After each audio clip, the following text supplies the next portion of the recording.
Good evening and welcome to Story Hour. I'm tonight's host, Laura Blackwell. My wonderful co-host, Daniel Marcus, started Story Hour about 2 years ago to keep everybody together with stories, no matter how far apart we are. And tonight we've got people calling from further apart than usual. Xan van Rooyen is actually calling in from Finland, which is a first for us and pretty exciting. I won't make any movement troll requests, I promise. So welcome back to those of you who are returning, and welcome to those of you joining us for the first time. As always, we have two writers reading for their favorite nonprofits. Tonight's readers are returning favorite Mike Allen and soon-to-be new favorite, the aforementioned Xan van Rooyen. If you are fortunate enough to help others during this time, please consider a donation to tonight's featured nonprofits, On Our Own of the Roanoke Valley and the Trevor Project. Mike Allen is reading for On Our Own of the Roanoke Valley. On Our Own of Roanoke Valley is a drop-in center that strives to improve the quality of life of mental health consumers by sponsoring self-help groups such as Wellness Recovery Action Program and Dual Recovery Anonymous, and socialization for mutual support. Activities include card and board games, outdoor recreation, music appreciation, arts and crafts, holiday activities, and snacks. On Our Own operates primarily during the times traditional providers of mental health services are closed, such as holidays and Saturdays. You can learn more at onourownroanoke.org. Xan van Rooyen is reading for the Trevor Project. LGBTQ young people are 4 times more likely to attempt suicide, and suicide remains the second leading cause of death among all young people in the US. Through crisis services, peer support, research, public education, and advocacy, the Trevor Project aims to end suicide among lesbian, gay, bisexual, transgender, queer, and questioning young people. It envisions a world where all LGBTQ young people see a bright future for themselves. You can learn more at thetrevorproject.org.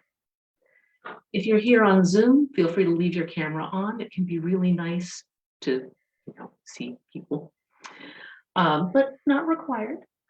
We also have a lovely text chat in the Zoom that you can chime in on off to the right. If you're joining us on Facebook, thank you very much, but please be patient with us because we're not monitoring that super actively at the moment. And our first reader tonight is Xan van Rooyen.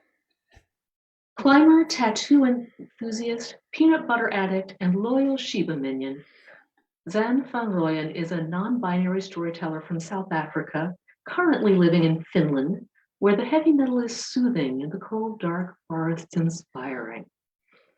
Xan has a master's degree in music and, when not teaching, enjoys conjuring strange worlds and creating quirky characters. You can find Xan's short stories in the likes of Three-Lobed Burning Eye, Daily Science Fiction, Apparition Lit, and The Colored Lens. Xan hangs out on Instagram, Twitter, and Facebook, so feel free to say hi over there. Xan, welcome. Thank you so much for having me. Thank you for the introduction. It is truly our pleasure. And apologies if I'm a little bit slow this morning. It was a 4:30 a.m. start to try to get caffeinated for this. I applaud your valor in being up this early at all, let alone doing anything resembling complete sentences. This is me after a full day. So please, you have a story for us? Yeah, so I'm going to read a story called Scrimshaw Song, which was originally published in Black Cat Lit magazine, which is unfortunately now defunct. The story is set in my Frey verse, so it's a world that I've created, and I've written several short stories set in this world. I tried to find something a little bit darker since I knew Mike Allen would be joining. So content warnings for this are death and gore, but that's about it. And it is it is inspired by my South African heritage. And we can talk about, there's some Afrikaans words in it, so if anyone has questions about that, maybe afterwards. Right. Okay, can I start? Yes, please. Okay, so Scrimshaw Song. Wat jy saai, Salye Mai. A corpse lay waiting on the slab in the center of the cell, its bones screaming. Nadia focused on the silvered skulls of the queen's crown, the shrike beaks frozen agape and glinting in the torchlight, as a soldier fastened manacles around her ankles. Please, you don't have to do this. All of her father's warnings came back to haunt her, circling like vultures. Please, I won't do it again. Oh, yes, you will. The queen's pale face remained an impassive map of jigsaw shadows. Nadia winced at the clinking of the chains, an atonal accompaniment to the morass of melodies rising from the dead body. It provided a nauseating counterpoint to the whispers emanating from both the queen and the soldier. Only Nadia could hear the songs trapped in their bones. If I do what you ask, will you let me go? Nadia asked, the words sour on her tongue. She already knew the answer, knew the queen had little mercy to spare. I'm not inclined to litter my queendom with your kind. The queen's sneer was a grinning hyena slash across her thin lips. Here, you have all you need. She gestured to a table set with carving tools. Deliver what I want, and perhaps I won't have your head. With a swirl of white and a tinkling of jewelry, the queen left the cell. Her steps echoed down the corridor in staccato ricochets, her marrow-caged melodies fading. The soldier hesitated at the heavy wooden door hinged with iron, as if that would contain the magic in Nadia's blood. The soldier seemed about to say something, but only hung her head, black curls obscuring her face as she offered Nadia a parting bow. The bolts slammed into place, sealing Nadia in a premature tomb. She wrapped her fingers around the bone splinters strung around her throat, the necklace murmuring in fading echoes, her only comfort, as her father's words swarmed like relentless mosquitoes. Trying to ignore the bones, Nadia dragged her fingers across the stone walls, humming as she searched for the faintest resonance of possible escape. Only the distant thunder of the sea, breaking against the palace cliffs, shuddered beneath her touch. Only the hollow moans of other prisoners confined in the dank dark droned a low thrum. Sweating, trembling, no longer able to resist, Nadia turned to face the granite altar in the center of her cell. The body had been flayed and boiled, the skeleton stripped of stifling flesh. Now, acknowledged, the songs rose in elegy. They, too, longed for freedom. For 15 years, Nadia had endured life in the crossroads town, serving one kermis or another as they trundled across the veldt, skirting the trembling rent at the edge of the world. Nadia had dreamed of running away, of hitching a ride among the striped tents and seeing the world beyond the fray-strained confines of her home. Magic leaked through the rift between worlds, streaking the sky with violent orange and bilious green. The fray warped those it infected, only sometimes bestowing them with arcane powers. Fray-touched, the imbued recalled, and, fray-touched, Nadia had worked with her father in his business of skin and stitches.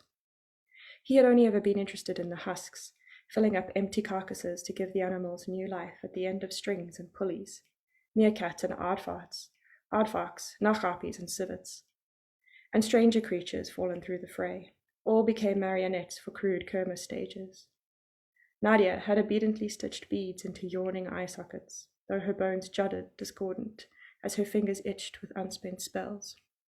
She'd hoarded discarded skeletons, learning the secret songs only her fray-touched ears could hear. Slowly, she learned to weave and thread the melodies into symphonies of her own devising, scratching fray-gifted cymbals into bone and inhaling the dust, tasting the memories of the deceased as she strung their bones on wire and made them dance. Has anyone seen? Her father had asked, even as he crushed the rattling skeleton of a puff adder, slithering rib over naked rib across the workroom floor beneath his heel. Does anyone know what you are? No, Papa. Her only friends were the dead. No, no one knows. You're just like your mother. Not that Nadia knew. Her father had never shared the secret of her mother's magic or what she'd done to earn the ire of the town. He'd grabbed Nadia's wrists, searching her arms for signs of the rust. Do you want to end up like her? Cool as it was in the ossuary, sweat peppered Nadia's brow. Using magic had its cost, and using her gift without royal sanction had consequences. Those had jangled at Nadia's ankles for a year now, gnawing runnels into her flesh. This was her punishment, to touch the dead with hands that had once healed the living, and to never be touched in return. Nadia caressed an elegantly curved clavicle and ran her tongue along the smooth edge of a pearlescent rib, savouring the tune tangling on her breath. She began with the skull, always, and always with the teeth. Carefully, she salvaged the molars and incisors not yet lost to age or rot. 3 were perfect. She only needed 1. Picking up her sharpened scribe, Nadia set upon the tooth. She sang as she worked, releasing the Frey-gifted magic snarled in her sinews and throaty vocables. With lines and spirals, Nadia engraved the yellowed enamel, and its edges sharpened to a ready fang. She inhaled bitter memory, swallowing bone dust and the life of the prisoner in her hands. Duty, honor, treachery, torture. Nadia's marrow trilled in sympathy with the echoes of calcified pain. Carefully, she punctured the flesh of her thumb, smearing blood into the carved rills, staining the tooth with her desire for escape and revenge. Perhaps this time she'd be able to do it. Satisfied, she secreted the molar in her apron pocket. Later, she would put it to use. But now Nadia fondled the rest of the bones, tapping each in turn and listening with an ardent ear. Why would you do this? Nadia's father had stood, haggard and grey, in the doorway, a half-stuffed hyrax dangling from his hand. I wanted to know her, and I thought you'd like it. Nadia had toiled for hours, first digging up the grave, then washing the bones, before engraving her spells in delicate filigree across skull and sternum, savouring every inhalation of dust and memory. Finally, she was starting to know the mother she'd lost. Papa, isn't she beautiful? The skeleton sat, spelled from head to hip upon the table. She turned, spine clinking like chimes. The skeleton reached a wire-threaded hand toward her husband, jaw opening. But only Nadia could hear her mother singing. With a sob, her father had dropped the hyrax and picked up the maggot-smeared shovel where it rested against the wall. He raised it above his shoulder and held Nadia's gaze when he swung it. Nadia had knelt among the shards still tangled in wire, weeping and inhaling the last of her mother's scattered memories, the mother she'd hardly known. She, too, had been Frey-touched, and the magic had corroded her insides, turning her veins ashen and her skin into flakes that sloughed away at the slightest touch.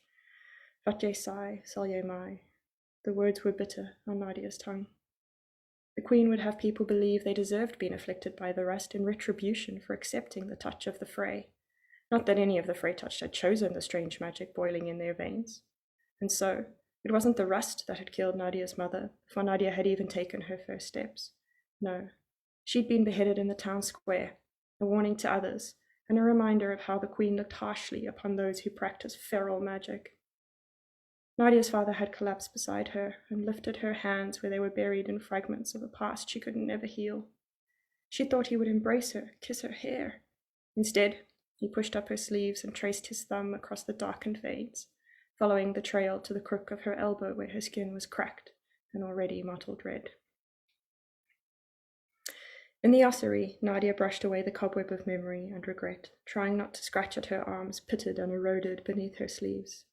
The fibula in her hand responded to her whispered song, its voice meaty, as if it remembered being slicked in gristle and blood, and how the queen had ordered its flesh pared away. Nadia had appealed to the queen for gentler deaths, so the bones might sing instead of scream. Queen had only laughed. With fingers made stiff by the rust, Nadia began assembling the chimes. She continued to hum as she etched her Scrimshaw spells across the ivory surfaces, oozing viscous blood from the prick wounds on her hands to bolster the magic. Hours flitted by, but Nadia barely noticed as she joined mandible to clavicle, ulna to tibia. A knock startled her, and she fumbled with her scribe. A moment later, the door opened, and the curly-haired soldier stood before her. It had been more than a year since she'd first placed the chains on Nadia's ankles, the time etched across her forehead in a new accumulation of lines, and in the scars on her arms from the frequent skirmishes along the realm's border. The queen was growing greedy, determined to expand her empire, armed with bones, singing her enemies into submission. "Is it done?" Zalani asked with her hands. "As the queen commanded," Nadia signed back. "I brought supper." Zalani was the only soldier the queen trusted in Nadia's presence, deaf to her songs and magic, but not entirely immune. The soldier deposited a basket on a small table, her elbow bumping Nadia's as she passed. Nadia barely felt it. her flesh numb beneath the spreading rust. It had eaten its way across her belly and breasts and up her spine, deadening her body to touch, and soon enough to breath, as the skin across her ribs became a crushing corset. She refused to die in these dungeons, to the delight or indifference of the queen. "Are you sure I can't help you?" Nadia asked with her hands, raising the scribe to her ear. "The queen never needs to know." Zelani smiled and shook her head. "All I ask," the soldier signed, "is that if my bones ever land on your table, you make my song beautiful." Nadia set down the scribe and felt for the tooth in her apron. It had to work. This might be her final chance, if the soldier would accept her touch. Zelani took up position against the wall, arms folded over her chest. She no longer flinched at the abattoir odor, nor balked at the gruesome detritus littering the cell. Her gaze settled on Nadia, and Nadia tried not to think about how it would feel to run her tongue along the soldier's bones. "Eat," Zelani gestured. With a clatter of chain, Nadia moved from the workbench to the table. In the basket there were cook sisters, fresh bread, and a flagon of water.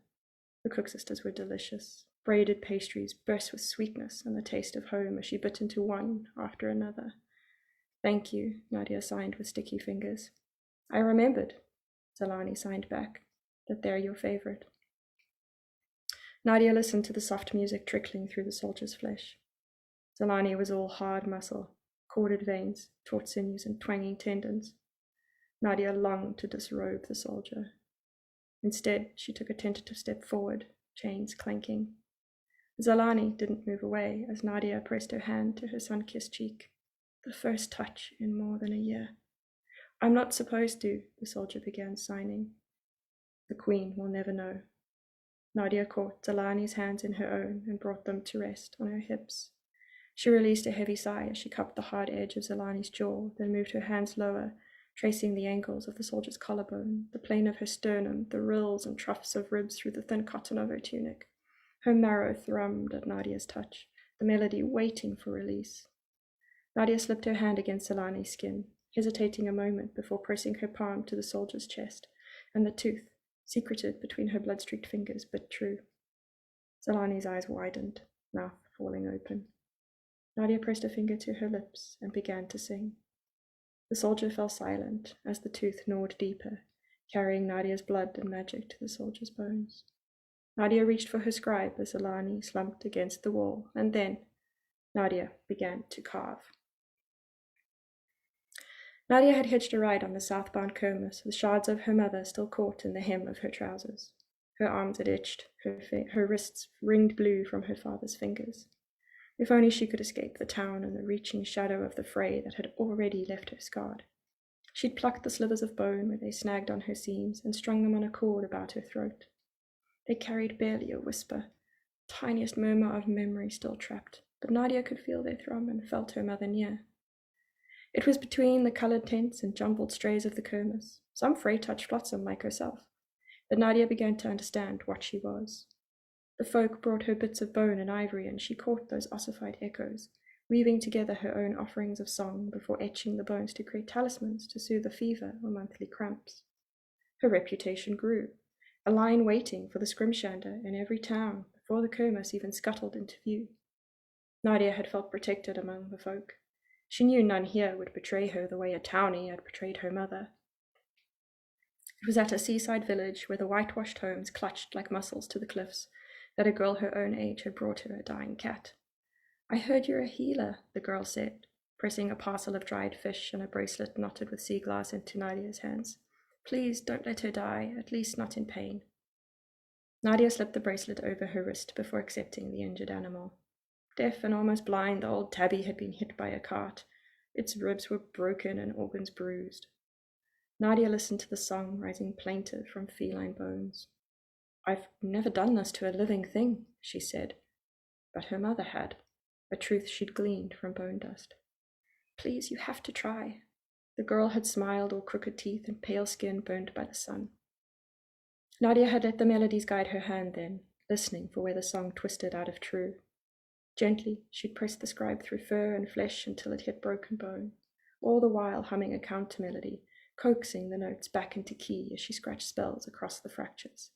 The cat had yowled, carving her own displeasure in deep gouges across Nadia's hands. Nadia's blood, already rust-thickened, had slicked the scribe, and the song had strengthened the tabby's bones, knitting closed as blood and music worked in harmony. A pang skewered Nadia's heart. If only she'd known, she might have opened her veins and made her mother whole.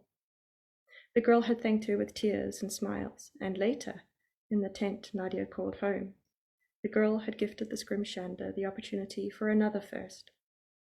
Nadia still dreamed of that tangle of fingers and tongues, drowning in the song of the girl's marrow, wishing she could climb inside her skin and taste every note. Word spread, and Nadia no longer made talismans or trinkets, but spent her days up to her elbows in gore, parting living flesh to scrape spells into bone. She healed fractures and bruises, sang away infection and unwanted pregnancy, reveling in the adoration of those she helped, sharing the rewards with the Kermis folks who'd never minded her flaking skin. The Kermis had continued south, joining others for the grand fete on the outskirts of the capital. Nadia had been dazzled by the city, built on cliffs above the ocean. Here the sky burned blue, untouched by the lurid talon of the fray. Here, too, dwelled the queen who'd commanded her mother's death. The pink marble palace graced the pinnacle, a sovereign shadow cast over the multicolored cluster of homes. And the songs, thousands upon thousands of bones, raised their voices in glorious cacophony. It was 2 days and multiple healings later that the queen's soldiers came to her, a fray-touched, rust-bitten practitioner of unsanctioned magic. They dragged her from the Kermis through the glossy streets of the capital. Nadia didn't resist. She'd been expecting them. "All I do is help people," she'd said when the queen had questioned her before demanding a demonstration. Nadia had obliged, curing a festering wound in a soldier's leg. She thought it would make the queen see her magic was harmless, that the queen had been wrong about her mother, that Nadia would win her freedom and perhaps even an apology. Instead, she'd been interred in the dungeons and wrapped in chains. Nadia had opted for haste instead of precision, not bothering to seal the wounds littering Zelani's chest. The soldier walked before her, eyes glassy and stare unblinking. The front of her tunic hung open, bloodied, her chest bearing a topography of scabs and scarlet rivulets. The soldier answered any resistance with her sword and fist, leaving a line of groaning bodies in their wake. Nadia cradled the skeleton chimes in her arms, muting their voice while they were still caged by palace walls. A breeze, a splash of sunlight across the mosaic flooring. Nadia stumbled as the brightness assaulted her eyes, as the scent of sea and earth assailed her nostrils. A year she'd been kept in torchlight, a year with nothing but copper and rot in her stiffening lungs. Nadia drew as deep a breath as her rust-thickened skin would allow, devouring the salt-slick air. She stepped into the courtyard, met by a myriad curious gazes and questioning frowns. Soldiers' hands shifted to weapons. Courtiers gossiped behind jewel-adorned fingers. Servants hurried away, casting only the most furtive of glances in Nadia's direction. The evening wind poured off the sea, the currents tumbling through the courtyard and shaking the songs from the numerous chimes already dangling from every pergola and exposed eave. The city reverberated with 100 dead voices, each crafted by Nadia and stained with her blood. She studied the courtyard, following the many threads of the sonorous tapestry weaving through the air, melodies made to imbue the listener with contentment, with gratitude, with love and loyalty. Here, she tugged Zelani to a stop, and docile, the soldier obeyed. With her help, Nadia secured the fresh chimes in the southwest corner of the courtyard. 2 soldiers rushed over, swords drawn. Deftly, Nadia unfurled the bones. The wind blew, and the chimes began to sing, adding their voice to the chorus issuing from the palace eaves. The soldiers rushing towards her faltered, their swords hanging loose in arms gone suddenly limp. At first, a clash of harmonies, dissonance polluted the twilight, and the throngs grimaced, clapping their hands over their ears. A few, like Zelani, instead scratched at their skin as the music slipped a blade between their sinews. Gradually, the bones settled, finding their shared resonance, entrained for renewed purpose. A subtle modulation and nails peeled away from raw skin, hands uncovered ears. The queen stepped into the courtyard in a flourish of white and silver. Her crown sat askew atop her blonde tresses. The gleaming skulls reflected the sunset in shades of fresh-spilled entrails. Dismay widened her eyes, and anger splotched across her cheeks. "What have you done?" she asked, a hand pressed to her throat. Nadia lifted her own to clutch the necklace she still wore. "This is for my mother." Courtiers and servants alike turned to face the queen, teeth bared, hands balled into fists. How easily devotion became sedition, a simple transposition scribed with careful spell. Batye sai, salye mai. The words were sweet as honey now as soldiers drew their weapons and advanced. Zelani too, but Nadia caught the soldier's arm and drew her close, their bodies thrumming as the Scrimshaw Song curdled on the sea wind, and the queen's blood stained pink marble red. That's the end.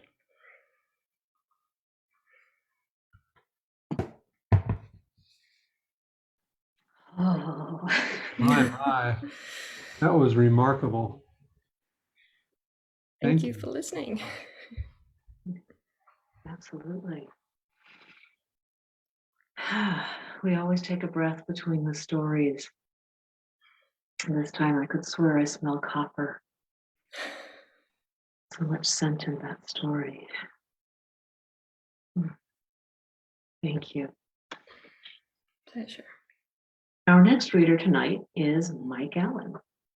Two-time Fantasy Award finalist Mike Allen edits and publishes the Mythic Delirium books in print. His short stories have been gathered in 3 collections: Unseeming, The Spider Tapestries, and Aftermath of an Industrial Accident. His novella The Comforter, a sequel to his Nebula Award-nominated horror story The Button Bin, appeared in an anthology of 4 dark long-form tales, A Sinister Quartet. He's also a 3-time winner of the Riesling Award for Poetry, and he has a novel coming out soon. I don't want to say what season. It's uncertain, so I'm just going to say forthcoming for the moment. Everything on paper is uncertain right now. Forthcoming novel, Trail of Shadows. You can follow Mike's exploits as a writer at descentintolight.com, as an editor at mythicdelirium.com, and all at once on Twitter at mythicdelirium. Mike, welcome back. Thanks, Laura. Glad to be here. Xan, that was a wonderful story. I really enjoyed how I certainly loved, the blood spilled in the courtyard at the end. So I'm supposed to mention possible triggers. I'm worried I might leave 1 or 2 out because it's been a little while since I've visited this story, but the story that I'm going to read. But there are deaths and worse that happen to teenagers. So maybe that makes it not much different from your typical slasher movie, but there's also drug use and abuse, and there's probably some gore. If I've forgotten anything beyond that, I apologize. This story is called The Feather Stitch, and it is actually a prequel to my horror story, The Button Bin, which has 2 sequels that follow it. And it also ties into the universe of my novel, Trail of Shadows. There are other stories that are also set in the Trail of Shadows universe. So this is the story that stitches them together, so to speak. And here I go. The stout woman behind the cash register stares without smiling as Audra stammers through her request. This front room, with its age-warped glass and wholesome brick, with its bolts of brightly patterned fabric and pegboard hooks weighted with packs of beads, lines up not at all with the whispers of oxy and meth supply chains that end and begin within this building. A square of sunlight frames a stack of bed sheets printed with grinning, bespectacled animals boarding a school bus. Audra's gaze flits from bauble to bauble as she speaks. Before Audra finishes, the cashier's stony exterior melts enough for her mouth to bow into a scowl. Audra hasn't seen Russell in 8 days. A couple years ago, she gave up on aiming her grandson's life toward the light and scaled down her hopes of keeping him alive long enough to reach full adulthood in spite of his terrible choices. Legally, yes, he was on the verge of adulthood, but there wasn't anything like a grown man rattling around inside the skull swathed by that wavy red hair. He needed more time. Russell claimed that a gang of younger toughs from Southeast Hillcrest had it in for him because they'd caught him selling in their turf. Audra doesn't believe Hillcrest is large enough to spawn real gangs, and some of the boys he named to her are friends of his, or they were back when they were all in junior high. Those boys are missing too. Audra stops talking. Her question dangles over silence. The cashier does not stop scowling even as she tugs her apron straight. Concealed in a rumple until that moment, the name Maud, sewn into the garment, stretches into clarity across her chest. Why do you think I'd know a single thing about a bunch of bad apples from the city? She waves toward the tables stacked with sewing supplies, the message embedded in her gesture, ain't nothing here they want. I never said you did. Audra dredges up her courage, but I've reason to believe somebody here would. Late last night, Audra attempted, in her own special way, to peer into this building, a former schoolhouse converted to a craft shop. She soared above the hills, descending from silvery heights in a form that physical barriers could not keep out. What she saw when her dark feathered head phased ghost-like through the roof, confused and unnerved her, where even in her altered state, she should have perceived floors and foundation, an abyss screamed.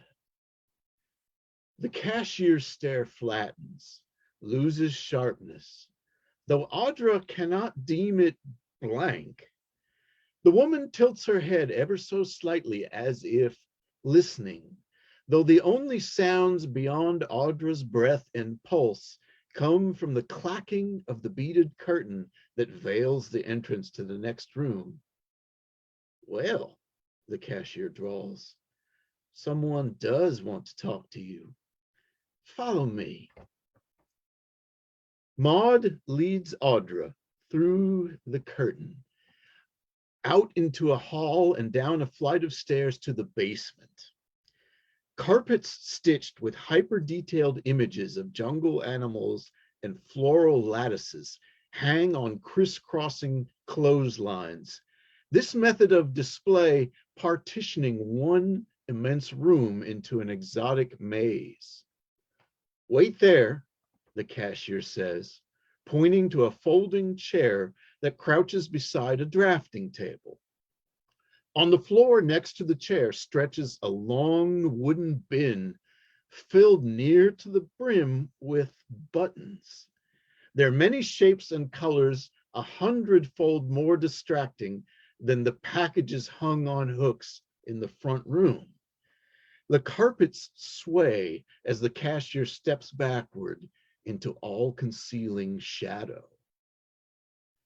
Confused by Maud's disappearance, Audra cranes her neck, turns her head, wondering where her escort went, and nearly capsizes her chair at the sight of the massive, balding, ponytailed man who has taken a seat in front of the table, not 4 feet away.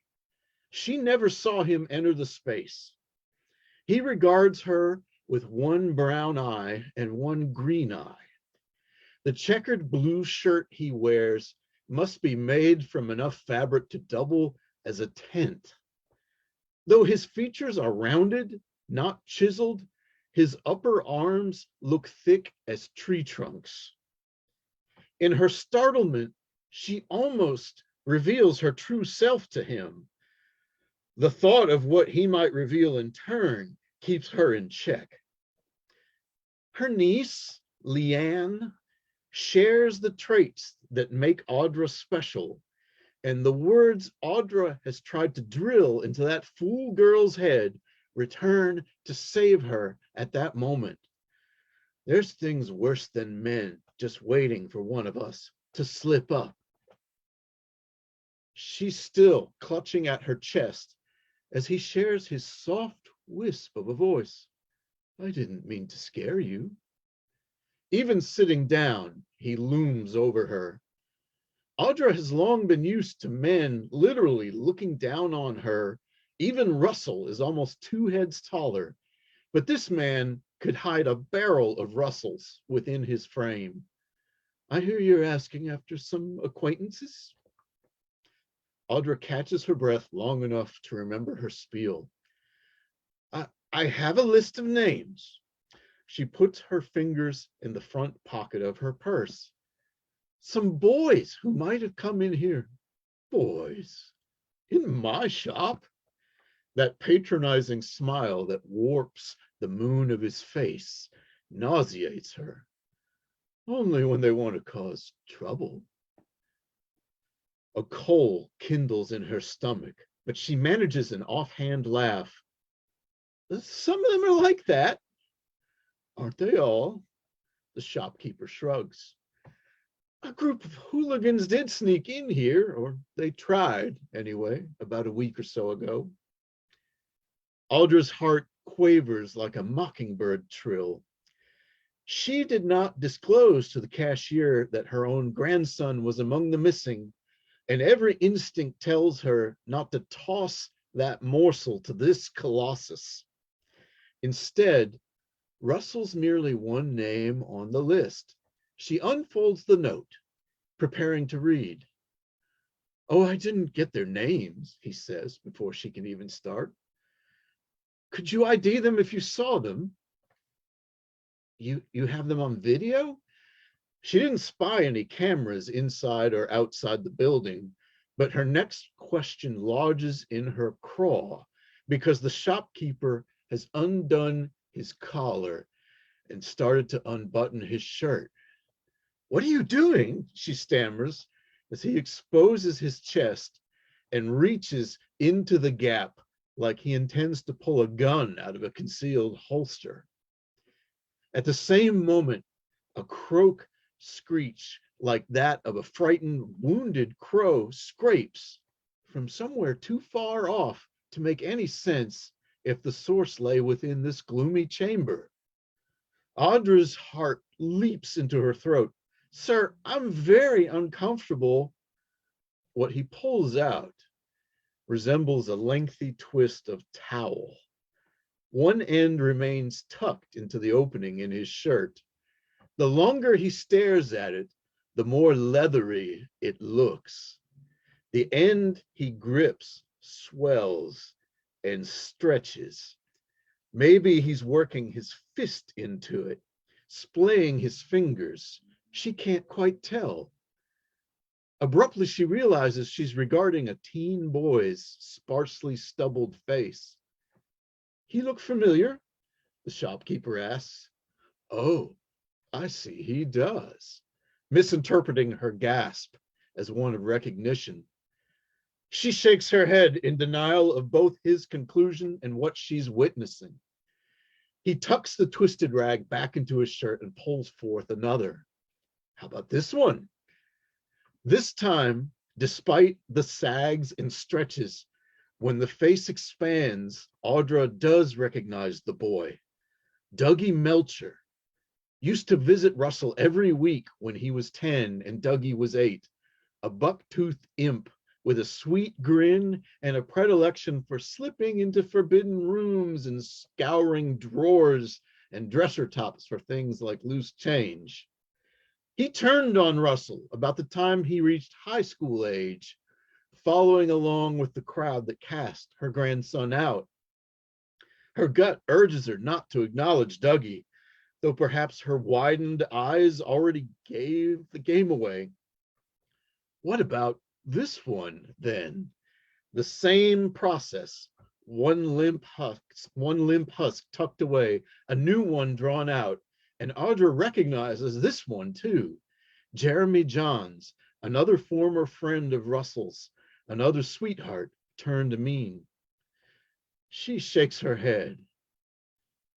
The man regards her with dispassion as he produces another and another and another. That fifth time, it dawns on Audra that her host has no fear of showing her these gruesome skins because he has no intention of allowing her to leave.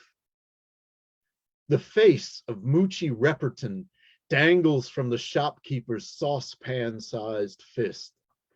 One side of the enormous man's mouth curls upward a millimeter.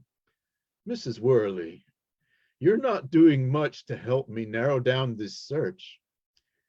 I haven't seen anyone I'm looking for yet, she says, as if his disgusting method of jogging her memory doesn't faze her at all, even though her heart is jumping. That smile deepens. They recognize you, though. Have nice things to say about you, even. They do? Audra's heart jumps faster. When did you speak to them? Mrs. Worley, you cannot possibly be that stupid. And that's when it hits her that he's addressed her by her name twice without her having shared that information. Moochie, tell Mrs. Worthy what you think of her. You're a sweet old lady, says Moochie's voice, not much lower than it was in childhood. You sure deserve better than Rusty. Audra shrinks back, the feet of her chair scraping the floor. This creep performs some sort of ventriloquist trick. You stop that! What a horrible thing to say! Mrs. Worthy, your mother hen instincts are darling. They almost make me regret that you chose to come here. You need to pay a bit more attention. The shopkeeper raises his fist, shakes the thing dangling in its grip, which blinks and locks eyes with Audra. It's Moochie's head, plumped out with flesh and bone and fully alive, yet instead of a neck, twists of leathery flesh trail back to the gap in the shopkeeper's shirt. Audra once saw a photo of an ancient sculpture, some Greek hero holding up the head of Medusa. This is exactly like that. What Rusty says about you is worse, ma'am, says Moochie, as if they were chatting at the kitchen table. He's always like, my mama won't let him do this. My mama won't let me do that. She's a dried up old hag. She still hates my dad and takes it out on me. She makes me wish I hadn't been born. A hissing rises from the bin full of buttons, but she can't concentrate on that because Moochie's words slice like a serrated edge into bone. How to absorb such a cruel statement from a head dangled like a sack of fruit? Her mind is trying to blank, to hone in on the most insignificant details rather than accept the grotesquerie before her eyes. That statement couldn't be true. Hate doesn't fill Russell like that. Sure, he gets surly with her sometimes, but so did Charmaine when she was the same age. Audra has worked so hard to keep her temper in check. She never, ever wanted to drive Russell away. She can't keep the world out no matter how badly she wishes she could, but she can offer him respite from it. You're young and healthy for a grandmother. You'd probably be quite upset to learn how some of these nasty boys think of you. Probably even more upset to learn what else they've gotten up to. The shopkeeper stands, a monument to terror, Moochie's head still clutched in one hand. Audra spies how the skin of Moochie's forehead and the shopkeeper's fingers meld, no seams visible between them. All your best efforts, all that slaving away in the cafeteria with a net over your hair and boss after boss speaking to you like a subhuman, and despite everything, your grandson was going to turn out just like your daughter, or even worse, just like her boyfriend, and come to an end even more horrible than they did. Audrey stares into Moochie's moist brown eyes. Where is Russell? Moochie answers, he got out of line too many times, ma'am. We brought him here to straighten him out. Despite her mind's best efforts at defensive denial, the pieces click together. The head in this monster's hands isn't some kind of puppet. She manages to shape her scream into words. What have you done to him? Moochie's head shrivels up into the shopkeeper's arm, a grape drying to a raisin in fast forward. The huge man's voice rises in authentic puzzlement or a mockery thereof. You don't know already? Her silence inspires him to produce another condescending smirk. How about I show you? That arm gropes for Audra, and her panic overpowers every ingrained instinct. All disguise jettison, she spreads wings and talons. Her surroundings alter so alarmingly that in the next instant she is flesh and blood again, standing with her back against one of the hanging carpets, the threads tickling her through her blouse as if the entire surface teems with ants. The shopkeeper's extended hand glitters, pauses to hover above the chair where she was sitting the instant before. He asks her what she'd been too shocked and tongue-tied to ask him. What are you? Even if she was inclined to answer, her mind is paralyzed by shock. Since she was 9, she's been aware of others like her, gifted or cursed with 2 bodies, one grounded in the world of flesh, the other grounded in the far more dangerous world of spirit. Her grandmother sussed out what she was and taught her what she could about how to survive. Audra, in turn, saw it in her niece, Leanne, not in her brother or her daughter or her grandson. It doesn't choose everyone in a line, Audra's grandmother said. Like Audra herself, Audra's grandmother followed the form of the raven. Leanne follows the form of the blue jay, which Audra still can't conceive as kin to ravens and crows, though apparently they are. Many other spirit folk exist, with spiders by far the most dangerous, but Audra has never seen or even heard of anyone or anything like the monster in the fabric store basement. The crawling carpet against her back flexes and curls, attempts to envelop her. Hopping forward puts her back in the shopkeeper's reach, and as he grabs for her again, his fingers expand as if the skin around his bones is unrolling like tissue paper. She becomes Raven, doesn't phase back. Her wings, wider than a Cadillac, is long. Her substance, pure spirit, unimpeded by cloth, wood, and cement. What was a basement opens into a hellscape. Dante's very inferno yawns below her, glittering with microscopic malevolent stars that leap like fleas from level to level and layer to layer. There are so many layers that form the slopes of this funnel. Shrieks congeal in a single phrase. What are you? And it is the entirety of the pit that shapes this question, a throat that leads to the bottom of the world. Good to see you again, ma'am, says Moochie. There he is, flattened like roadkill, sliding into the wall of the funnel.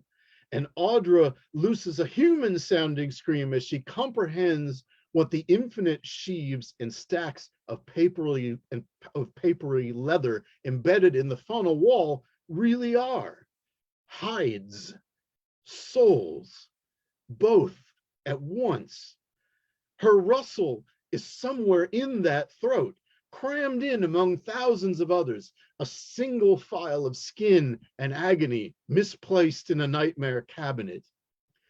She cries Russell's name, but how can he hear her over the screaming of his fellow prisoners? She can't bear the thought of the troubled boy she sheltered and raised, ending his existence in this trap. Not after she worked so hard to fill the wounds his father tore open with the gun he used on Charmaine and then himself. She draws her wings closer and plunges. From all sides of the funnel, the bright motes spray toward her, hurtle through her. She can feel them questing, parasitic mites seeking purchase in her feathers, but she is spirit, and they fall right through her just as they should. But their passage burns like hot wire. The throat addresses her. We vibrate on different frequencies, Mrs. Worley. When I reach the right station, I'll take you apart and find out all the how and why of you. The mote leaps at her. The motes leap at her in hordes, their fury riddling through her. The pain is nothing compared to what her pain will be if she abandons Russell to this place. Another voice, smaller, to her left and below. No, you're going the wrong way. Her black eyes spy Dougie Melcher's face, herniating from the wall like a balloon forced partway through a mail slot. Help me find him, she cries. His words spill in a jumble, but she discerns every one. He's not here. He escaped. That's why Lenehan took us all. He flew away and he made us pay. We hurt him bad, but he flew so high. Get me out. I'll help you find him. Dougie's face peels apart, all the cut paper pieces slurped back into the wall. The funnel emits a new noise, a roar vomited from the vaults of the earth that rapidly heightens in pitch as the funnel constricts, striving to lodge her in these depths, to choke on her.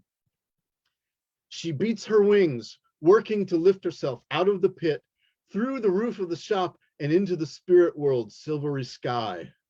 The predatory motes shower and sear her, a rain of embers. She has plummeted so much further than she realized. The closer the opening gets, the smaller it shrinks.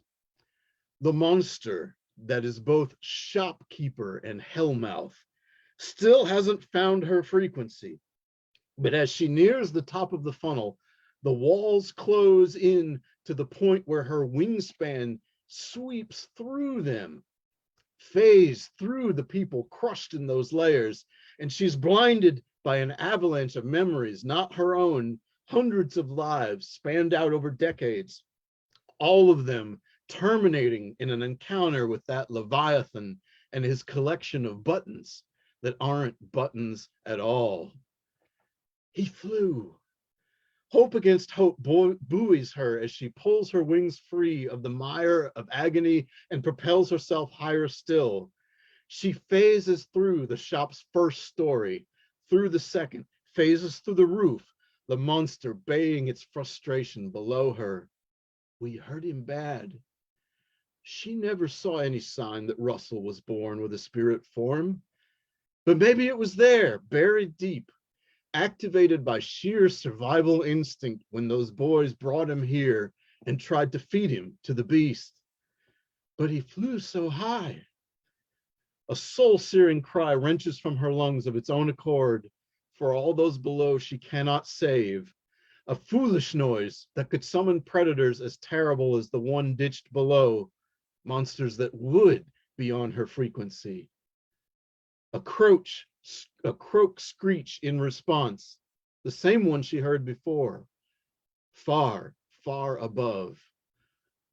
Far more luck than skill or parental instinct brings her right to him. She praises God, praises the denizens of the Silver City, whether or not they had anything to do with it. Impossible passages bore through the sky of the spirit world, and by some miracle, Russell lies within one, more spirit than flesh, wounded in both shapes, his black scorpion's t-shirt crusted blacker with blood. More blood stains the substance that forms the passage floor. She inspects his wound. It's long and ragged. She thinks of the spear from the Gospel of John that pierced Christ's side, those words about the water and the blood from that gruesome hymn she was made to sing every Sunday when she was a girl. Surely his transmutation is what keeps him alive. In the spirit world, he is a crow, smaller than she, but still a burden. She has never tried to carry anything so heavy in raven form. She doesn't know if she can get him down. Were he to revert fully to flesh, it would be his death, though still a better fate than what his former friends intended for him. They were consumed in his place, and consumed by their petty hate and awful addiction well before then. If she can save him, they will have to leave Hillcrest. The shopkeeper won't be content until it has them in his collection. Though the notion terrifies her, she knows that she will have to leave him here alone. He needs water. She needs thread and needle. He needs the wound cleaned and closed. She can't be certain it will help, but she has to try. She enfolds Russell in her wings. His breathing calms. She longs for a few hours of peace, to rest, to think, to plan, or simply to be with her grandson, if this is all the time they have left. And that was The Feather Stitch.